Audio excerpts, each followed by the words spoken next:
Sensiz sabahlarda üşüyor içim.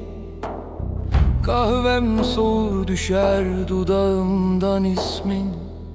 Deniz bile durgun, martılar sessiz.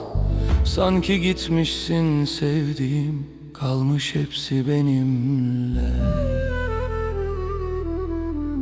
Martıların gözyaşı düşer denize.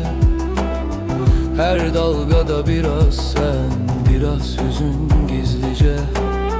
Seni bekler bu şehir, ben gibi sessizce. Bir sen dönmedin, her şey döner yerine. Geceler uzar konuşmaz sokaklar.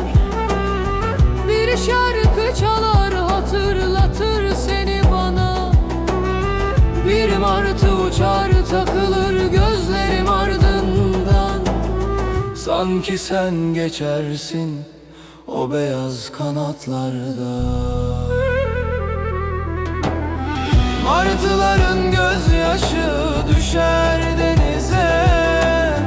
Her dalgada biraz sen, biraz hüzün. Sanki seni bekler bu şehir, ben gibi sessizce. Bir sen dönmedin, her şey döner yerine. Belki rüzgar getirir sesini, belki deniz saklar izini. Ama bil ki sevgilim,